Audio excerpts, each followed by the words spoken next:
Bonjour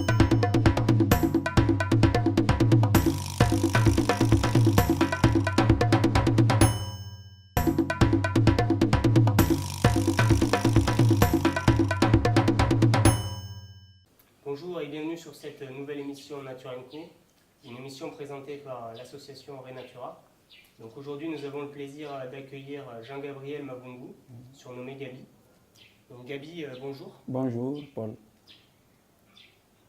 Donc Gabi, est-ce que tu peux mieux te présenter à nos téléspectateurs? Oui, merci beaucoup Paul. Je suis Jean-Gabriel Mavungu et coordinateur des activités de terrain à Renatura. D'accord. Donc aujourd'hui, nous allons partir à la découverte d'un agent de Renatura qui s'occupe du suivi estimatif des pontes. Donc nous allons le rejoindre à Pointe-Noire sur la Côte Sauvage. Merci de suivre ce reportage.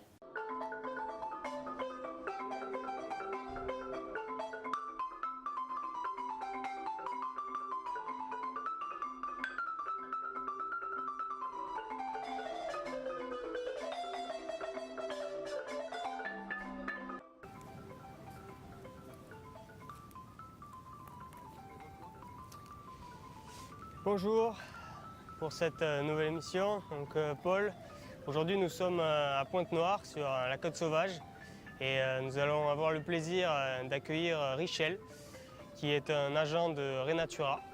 Donc bienvenue à lui.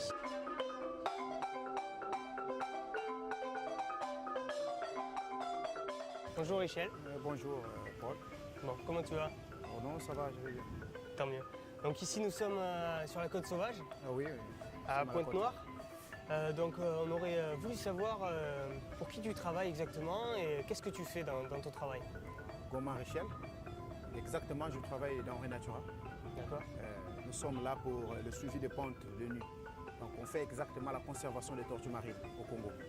Donc au Congo, c'est strictement interdit de tuer la tortue, ni d'acheter, ni de manger, de consommer. Donc c'est ce que nous faisons. Nous sommes là pour conserver les tortues marines. Tu protèges les tortues marines? Oui. D'accord. Et quel intérêt il y a en fait à protéger les tortues marines? Pourquoi on doit les protéger, ces tortues? Oui, mais l'intérêt c'est parce que premièrement la tortue marine, les tortues ce sont des espèces qui sont en voie de disparition. Ils ont des menaces. Ils ont des menaces, donc tant qu'on ne protège pas les tortues marines, ça risquerait même de finir. Donc l'intérêt exactement c'est ça, de protéger l'environnement, de protéger les tortues parce que ce sont des espèces qui sont en voie de disparition. D'accord. Et comment tu t'y prendrais pour protéger une tortue marine? J'imagine que dans l'association que tu travailles, Renatura, il doit y avoir un protocole que tu dois suivre, un programme. Là, tu tiens quelque chose dans ta main, je ne sais pas exactement ce que c'est, tu pourrais peut-être nous expliquer. Oui, ça c'est le fiche. Le fiche par laquelle nous recensons les nids et les tortues. Ça, c'est le fiche de patrouille matinale. Je dois arriver au point zéro. Je prends le GPS et l'heure que j'ai débuté. Et je vais marcher jusqu'à la distance que je travaille souvent. Et une fois de plus, je rencontre un nid. Je dois recenser le nid, connaître la largeur des traces. Et je prends le GPS là où se trouve le nid. Est-ce que le nid là est intact ou bien... Parce que même le nid a des menaces aussi. Il y a des crabes, il y a le varan, il y a même des chiens qui peuvent déterrer les œufs de la tortue. Donc on est là pour ça. Je vais recenser la trace et puis... Donc ça c'est le fiche que j'ai servi. Et l'autre fiche là, ça c'est pour les échouages. Quand il y a une tortue qui a été échouée, quand il y a une tortue qui a été échouée, tu dois recenser la fiche là, connaître un mot, qu'est-ce qu'il a tué, pourquoi elle est morte, il y a eu quoi, et savoir c'est quelle tortue en est mort. Ok, donc sur les 10 km de marche à l'aller, vous faites, on pourrait dire ça, un suivi des pontes de tortues. Des pontes de tortues, oui. Et on a aussi des équipes ailleurs qui travaillent la nuit. Ouais. C'est pour voir des tortues, baguer des tortues, recenser des tortues vivantes. D'accord, mais vous faites ça en fait sur le littoral de Pointe-Noire. Est-ce que vraiment vous arrivez quand même à voir des traces, à peut-être voir des tortues? Oui. D'accord. Oui, oui, on voit des traces, on recense des traces. Oui. Est-ce qu'on pourrait se dire qu'avec la pression urbaine de Pointe-Noire, c'est une grosse ville, on a vu aussi un bon nombre de chiens sur le littoral, on aurait pu se dire qu'en effet il y aurait peut-être moins de tortues dans cette zone. Le contraire, vraiment ici à Pointe-Noire, malgré que c'est une grande ville, nous sommes en ville, mais vraiment des tortues viennent pendre, et surtout des tortues olivates, Les tortues luites, vraiment, ils viennent pondre beaucoup ici à Pointe-Noire. D'accord. Donc le meilleur moment pour voir une tortue, ce serait en journée ou en pleine nuit? Oh, bon, pour avoir une tortue vivante, il faudrait qu'il y ait la nuit. D'accord. La nuit, oui. Nous devons marcher à deux. Il y a l'autre, quand je recense soit la trace ou bien je fais l'opération, il y a l'autre qui filme la trace ou filme pendant que je travaille. Et quand on marche aussi, il y a l'autre qui marche sur la trace de la haute marine, il y a l'autre qui marche dans la végétation afin que de voir est-ce qu'il y a eu une tortue qui est venue pondre vers la végétation, est-ce qu'il y a eu une tortue qui est échouée. D'accord, donc il y en a un qui marche en fait sur le haut de la plage et un autre Et qui l'autre marche qui vraiment marche sur sur la la ligne, plage. oui. D'accord, comme ça permet de couvrir la le côte. terrain et de voir. D'accord. Donc là, je suis au D'accord. point zéro. Ouais. Je Et vais vous prendre le partez, du GPS, coup, le GPS du point zéro. Et puis je vais commencer le travail, je vais maintenant marcher pour recenser les traces et voir est-ce qu'il y a eu des traces qui sont montées la nuit. D'accord, et en fait à chaque fois que vous voyez une trace, etc., vous prenez le GPS Ouais, à et, toute vous, fois, oui. et vous recensez Vous les recensez, données. oui. D'accord. Et chaque vendredi, j'envoie ça à la direction. D'accord, et après c'est la direction de Renatura, c'est ça Oui, qui j'envoie à la d'accord. direction de Renatura. Très bien. Donc tout à l'heure, là, je prends le GPS parce que je suis au point zéro. Je vais commencer mon travail.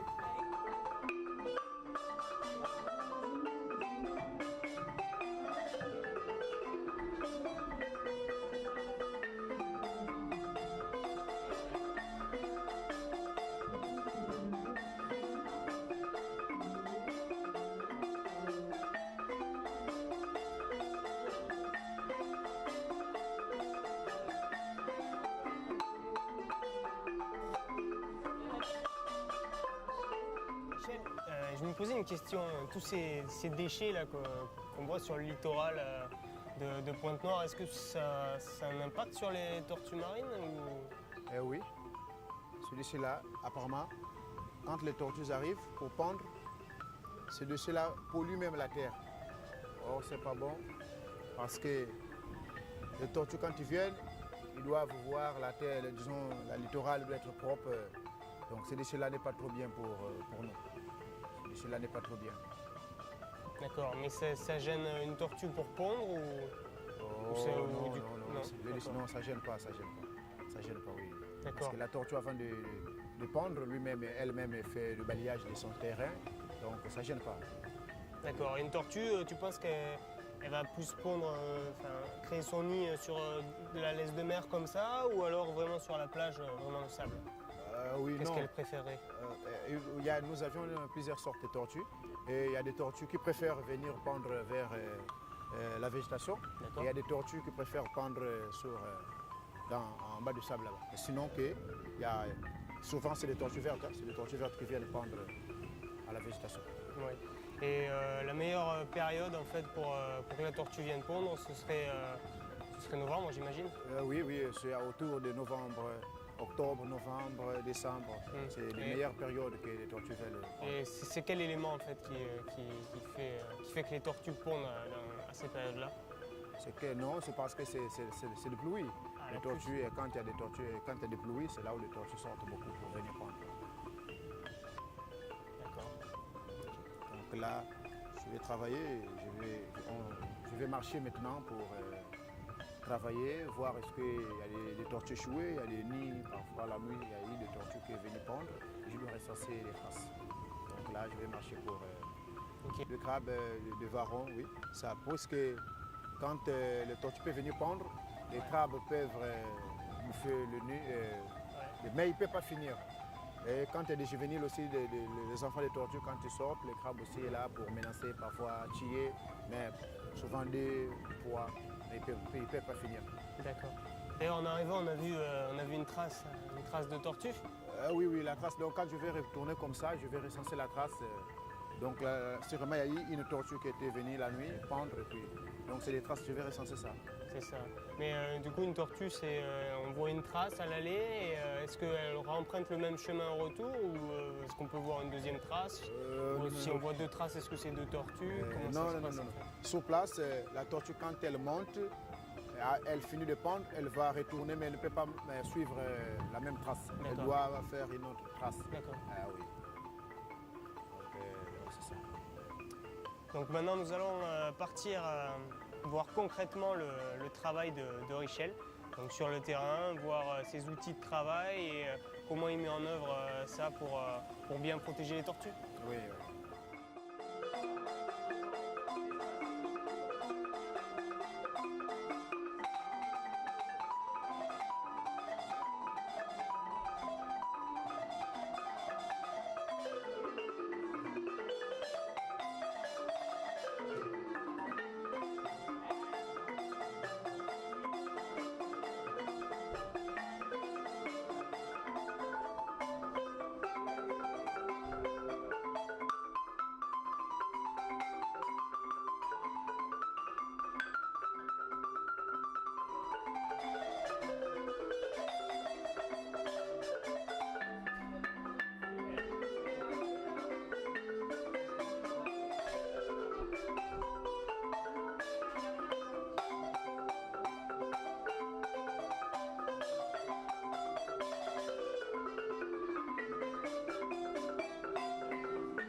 Venir pendre.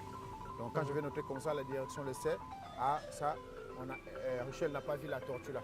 Donc tout juste la trace, donc je ne peux pas connaître quelle tortue. Ouais.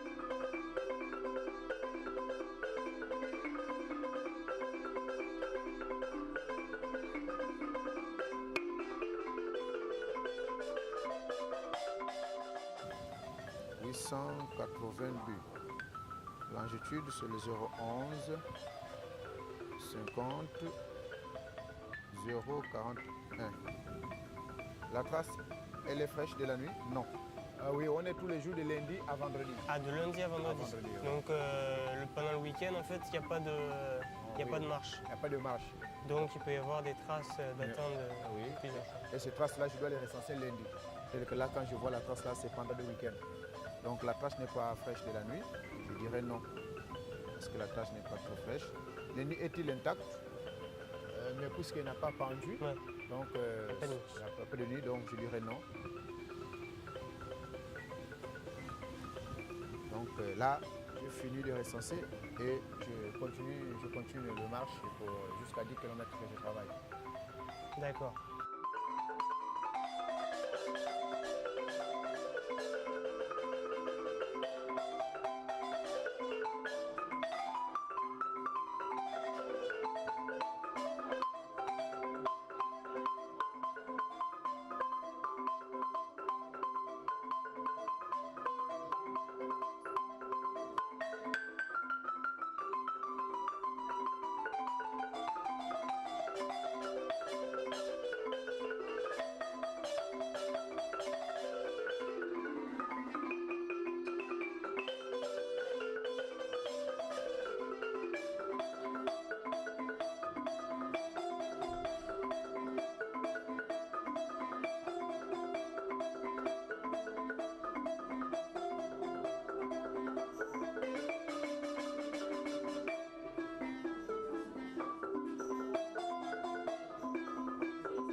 Donc vous avez suivi ce reportage.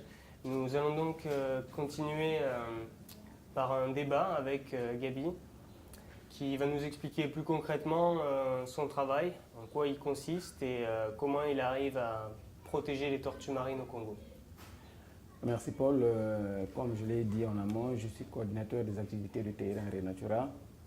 Donc mon travail consiste à accompagner les agents de suivi estimatif et exhaustif sur le terrain, de vérifier leur travail, de saisir également les données qui sont recueillies sur le terrain. Et également, je m'occupe de la logistique.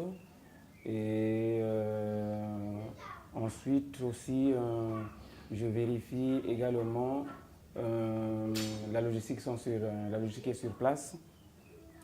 Donc, c'est des équipes de patrouille, comme nous l'avons dit, estimatifs et exhaustifs. Et pour les patrouilles exhaustifs, ils sont logés dans les campements et ils font des patrouilles de nuit comme de jour. Et sur une distance de 10 km, nous avons donc 3 campements de patrouilles exhaustives. Ensuite, nous avons aussi des patrouilleurs estimatifs qui travaillent sur des portions allant de 9 à 13 km. Et ceux-là ne font que des patrouilles diurnes. Donc, ils vont du lundi à vendredi. Et donc, dans cette foulée-là, je suis toutes les équipes, aussi bien celles de patrouilles estimatives que exhaustives. D'accord, donc comme nous le verrons tout à l'heure durant ce reportage, cette marche de 10 km faite par un agent de Renatura pour le suivi estimatif, il y a tout un protocole, j'imagine, derrière ça. L'agent doit avoir des données à recenser sur ce qu'il peut voir. Comment ça se passe? Oui. En fait, il y a 2 sortes de patrouilles dans les campements, les patrouilles exhaustives. Le soir, ils se préparent pour une patrouille de nuit qui commence à 20h30 et ils ont avec eux tout un matériel important. Il y a les fiches de travail, il y a les lampes torches frontales, il y a les stylos, il y a le mètre, il y a les instruments de bagage comme les applicateurs et les bagues qui servent donc à baguer les tortues marines. Et il y a 2 équipes. En fait, ils sont 5, dont 4 en permanence sur le terrain. Et les 2 équipes à 20h30 se séparent. Donc les 2 vont dans les extrémités et ils font des marches de 5 km de chaque côté. Au retour, ils arrivent au campement, ils prennent une pause de 30 minutes et ils font des sens inverses. Donc ils arrivent également aux extrémités, ils prennent une pause de 30 minutes pour essayer un peu de laisser tranquille la zone de patrouille, espérant que les tortues vont sortir encore pour venir pondre. Et une fois rencontré une tortue, donc ils ont le mètre, ils mesurent la tortue, ils comptent les caillures pour les tortues à écailles et ils baguent finalement la tortue.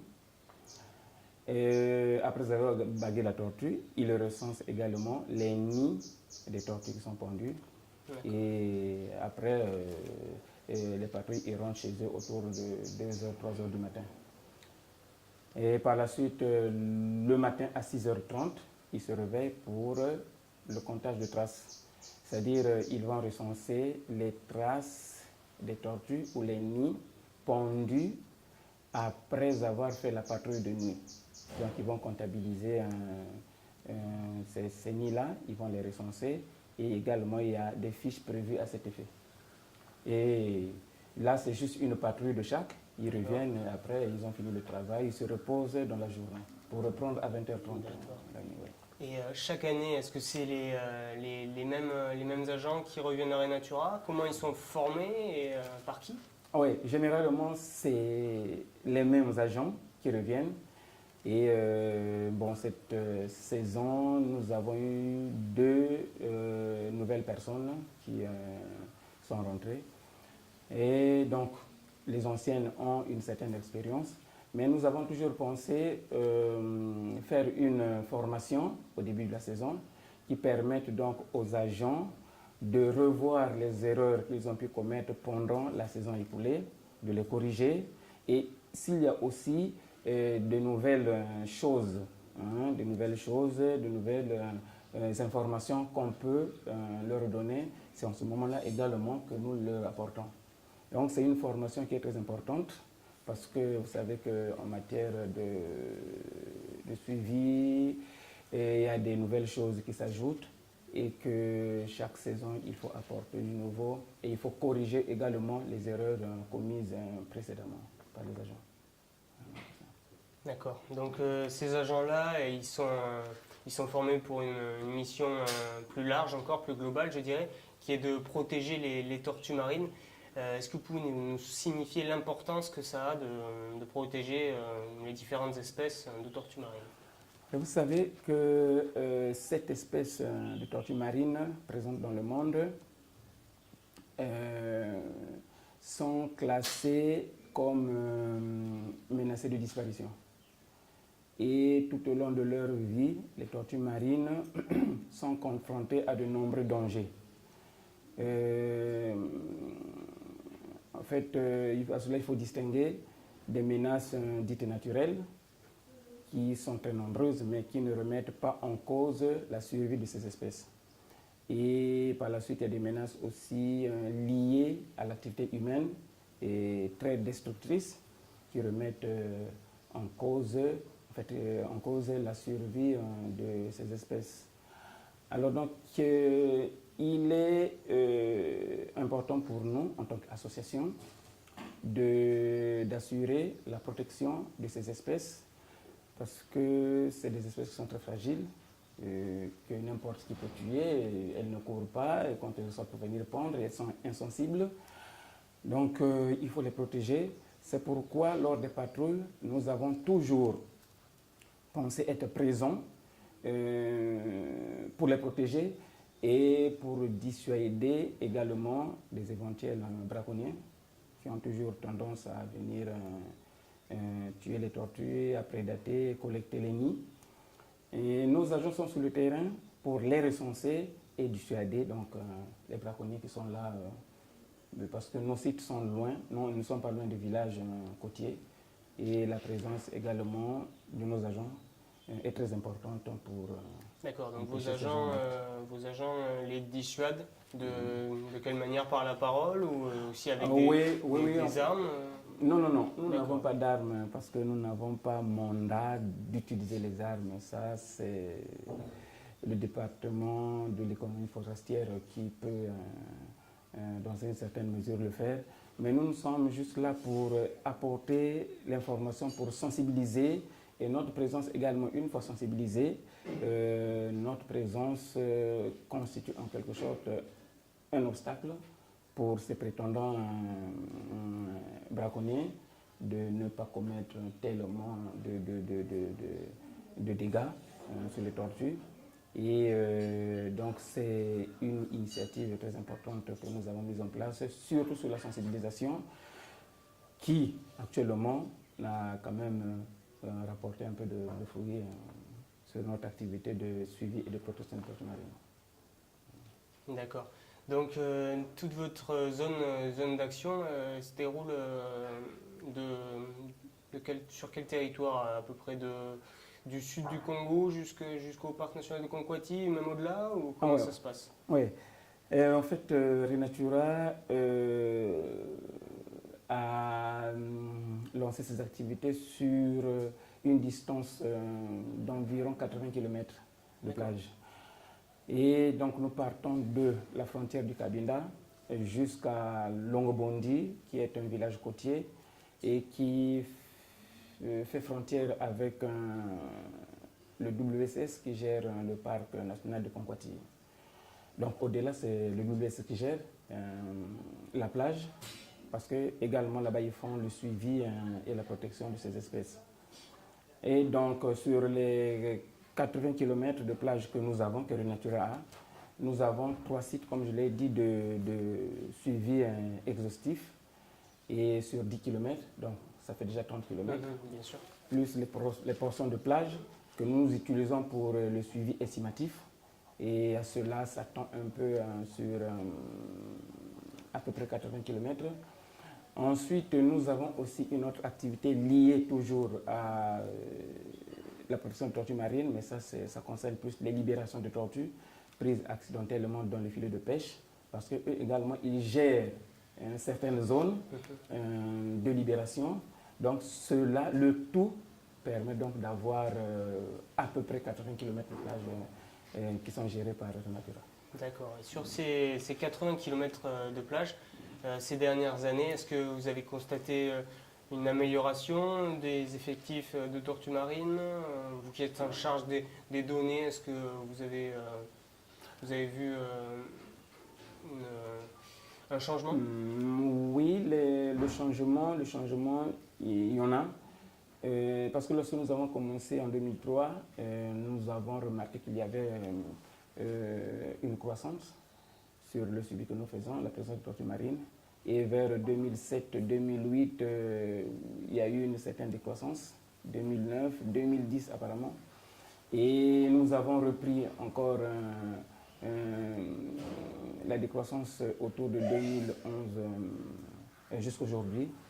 Bon, il y a plusieurs phénomènes qui peuvent expliquer cela. D'abord, pour la croissance, il y a le taux de braconnage qui a baissé en certaines zones d'activité. Et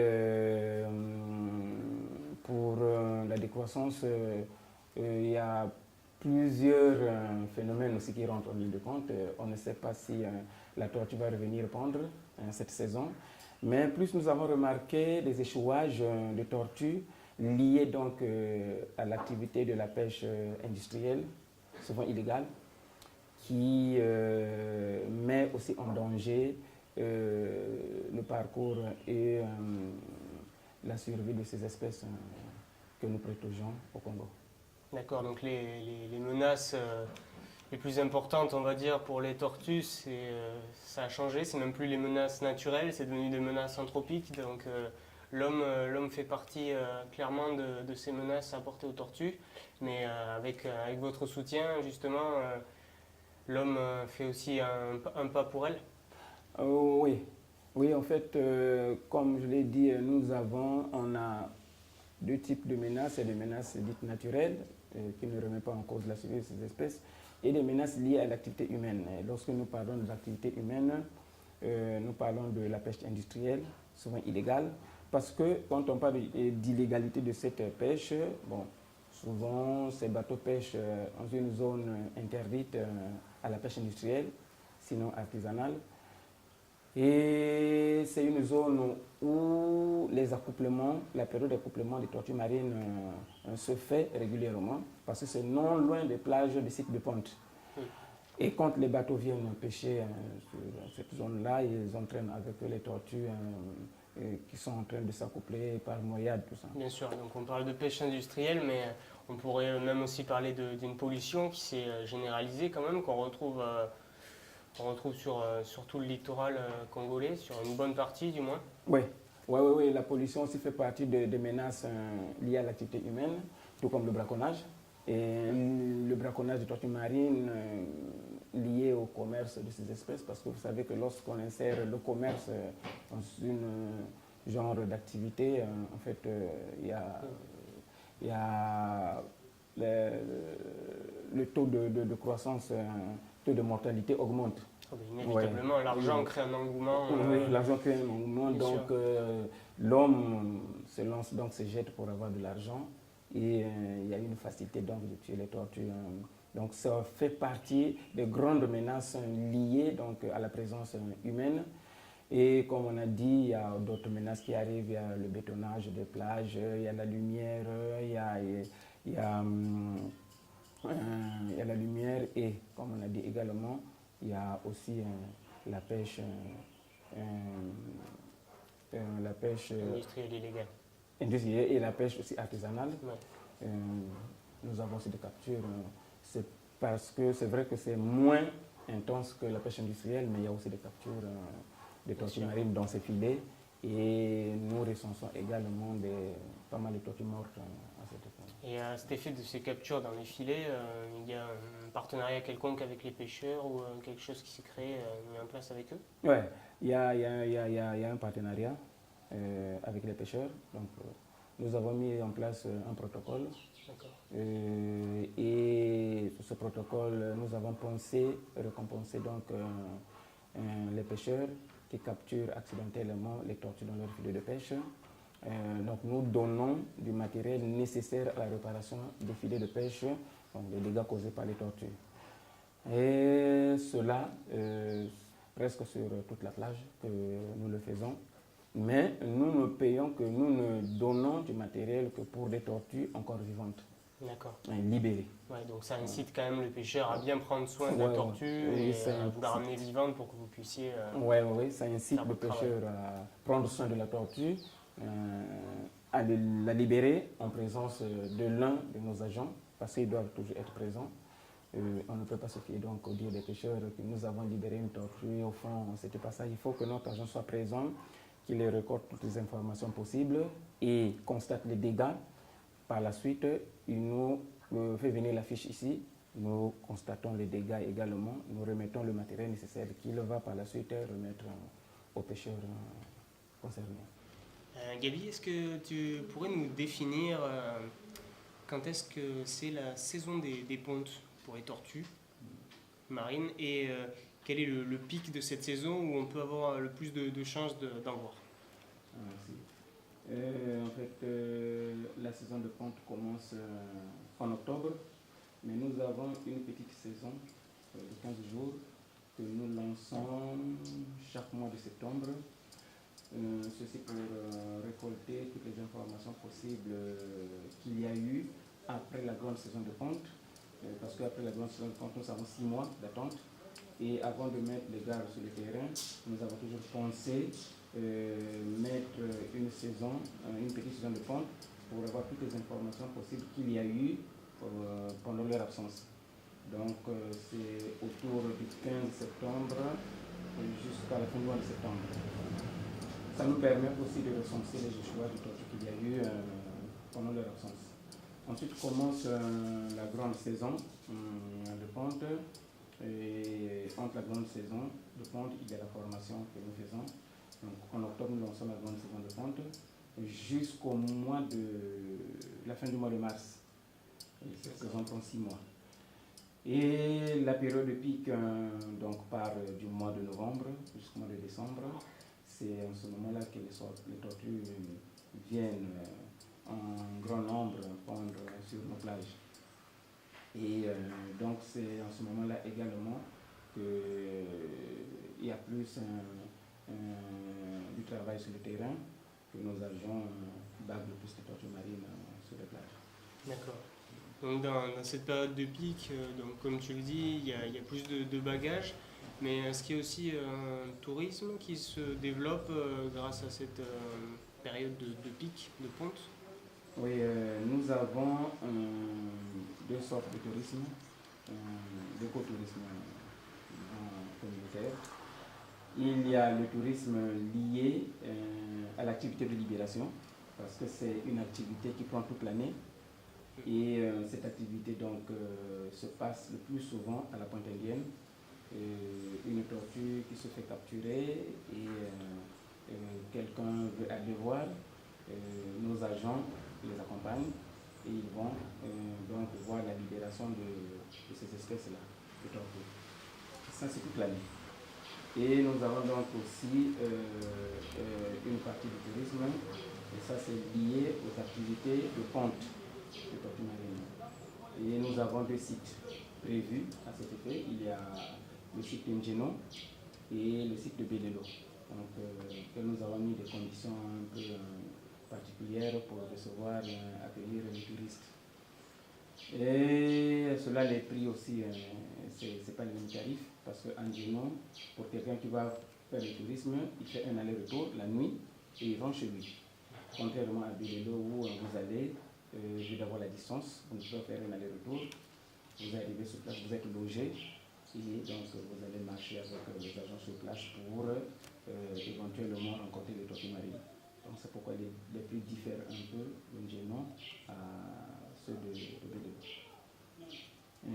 Donc cette activité se passe le plus souvent à partir de la deuxième quinzaine du mois de novembre jusqu'au 15 janvier. Oui. Donc nous prenons approximativement 2 mois pour l'écotourisme parce qu'après, il y a un ralentissement sur la sortie des tortues marines en pente. Nous avons prévu, donc nous avons pensé programmer cela au moment où les tortues marines se présentent le plus sur nos plages.